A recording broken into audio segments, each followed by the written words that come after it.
Yeah, I'm holding.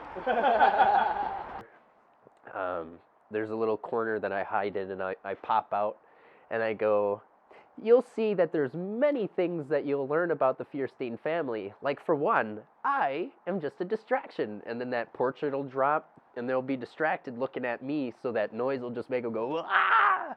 It's such a good feeling. So, this is where I would tell the story of the family, Okay.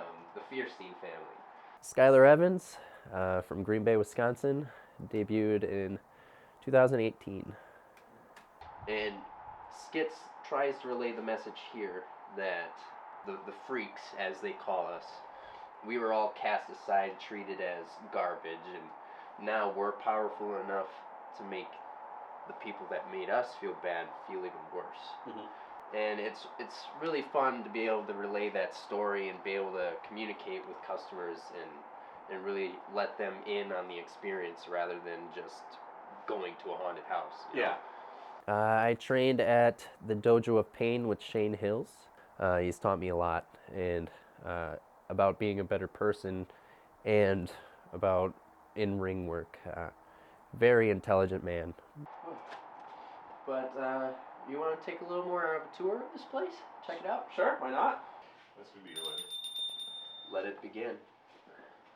I like making it nice and narrow, so you gotta keep in a single file so people aren't clumping together and Makes sense. stuff like that. We got some actors that'll hide here for a nice pop scare, and we got these metal gloves. We'll have an actor drag across here, and it'll make sparks. Oh, it's so cool. Man, that's so cool. Awesome. My first camp, that was rough, man. You're just getting the piss beat out of you, and you're like, man, is this really worth it? But you keep trucking through, and then eventually you get to the parts where you're like, yeah, I love this. The first couple months are the hardest. It's the getting used to the bumps, getting used to the physicality of it all, but once you get past that hurdle, I guess you could call it, that's when the magic really starts to happen, and you really start to understand, all right, this is what is expected of me, and this is what I need to deliver, you know? And then this will be our electrical room. You can hear one of them. Yeah, there we go. You got some of it going. But a lot of loud noises in here just to make people uncomfortable. My debut match, September 15th, 2018, against Colin Brooks. It was the day before my father's birthday. Excited because it was a cool birthday gift for my father. And I'm thankful for Ben McCoy for allowing that match to happen. And Shane Hills. It wouldn't have happened if he didn't give the okay. And Colin was just a blast to work with. When he's powered up, he'll come lunging at you. Oh, really? Yeah, it's one of the coolest props we've got. One of the older ones that we have too. This is where most of our gore is. Speaking of your dad, he's at the shows all the time.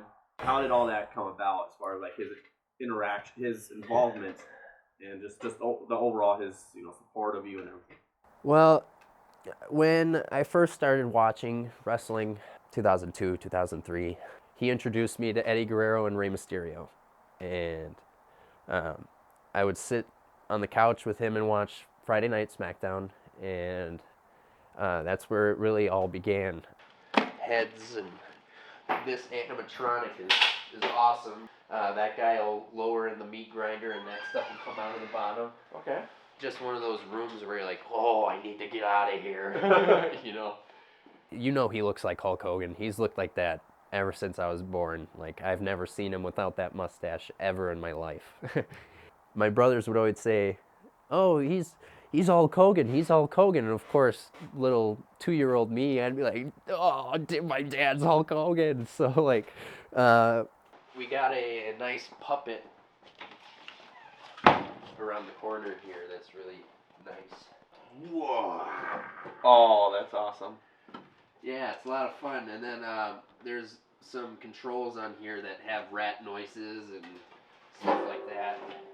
From there, he knew that I wanted this. He didn't want to tread on what I wanted to do, and I'm really happy that he was supportive of my decision. It was rough, but he stayed right by my side the entire time, and I couldn't be any more thankful for that. And then the exit. But we'll have live music, entertainment out here. You can find me out here every now and then messing around with customers, and that's where I really got to establish skits as a character, and it really helped me understand the haunt aspect a lot more. Biggest moment so far? I would have to say my Stadium Mania match with Tyler Sullivan.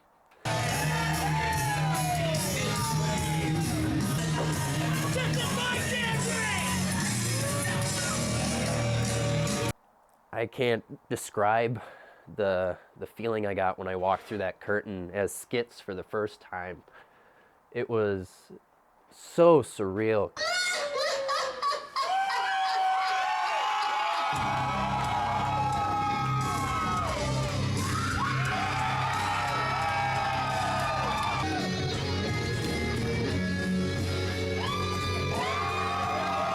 I walked through that curtain and the whole place just erupted.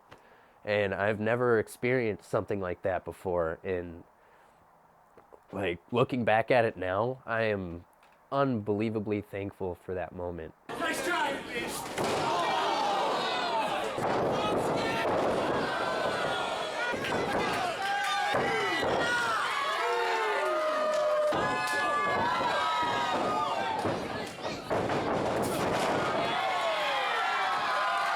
We just went in there and did what we normally do.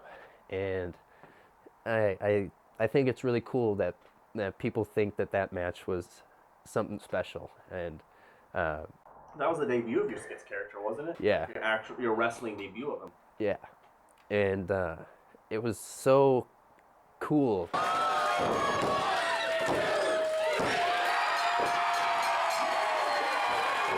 Like the reaction that I heard behind the curtain before I walked out when the laugh happened, it was something I'll never forget.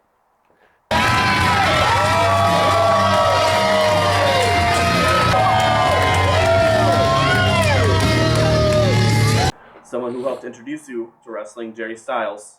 Tell us about how much of an impact he had on your life, how you first met him and stuff.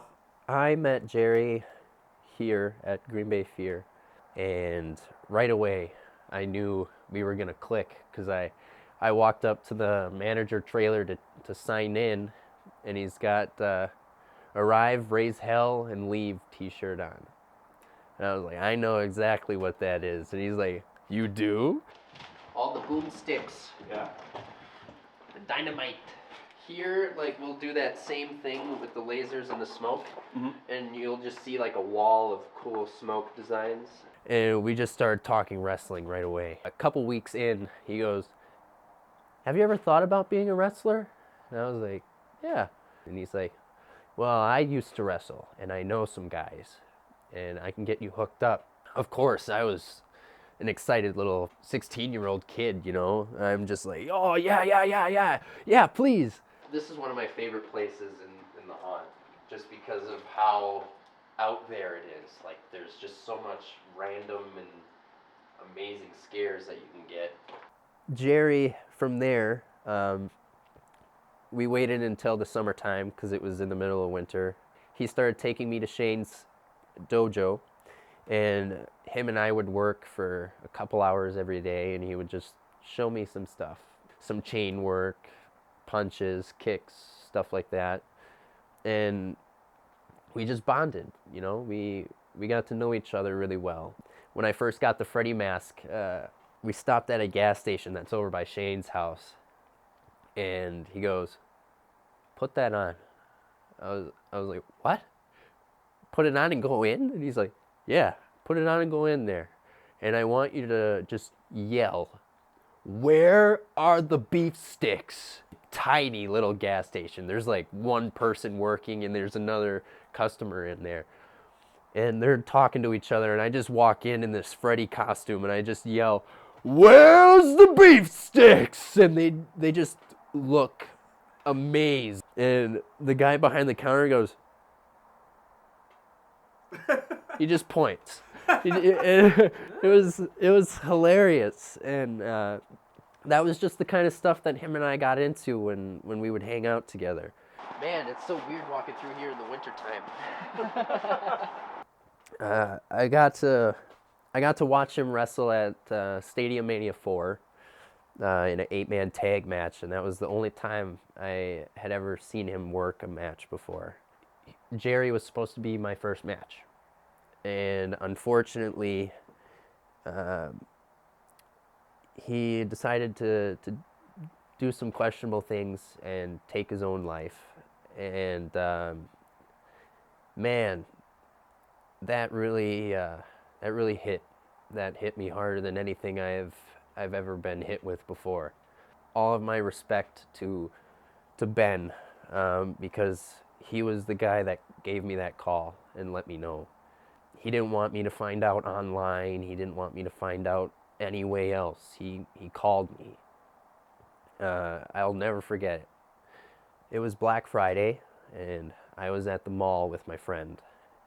And I get a text, and I'm like, why does Ben want me to call him ASAP? So I leave the store that we're in, and I call him, and he says, "Hey man, I'm really sorry." And I was like, "What?" And he's like, "Jerry Styles passed away."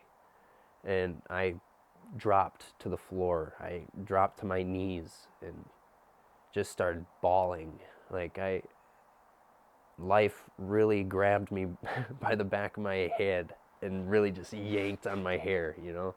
It was one of those moments where it was like, why? And it still hurts. It still hurts to this day. There's not a day that goes by where I don't think about him, where I don't miss him.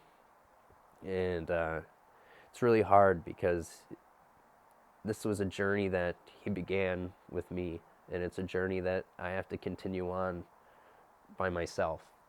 And that's one of those things that really sits with me. This is our family insignia. You can see it splattered all over the place throughout the haunt, but I look at it as more than our family insignia. Normally, it means we've checked out of society and joined the family. But I don't see it as that anymore. I see it as for Jerry. And he's with me every day. It's not blue. Could it be orange? No, orange is the See? No? It's just You do it. I'm done with that. But yeah, this is our little fun auditorium place. What's going to be the pot of gold at the end of your rainbow for this? To be an inspiration.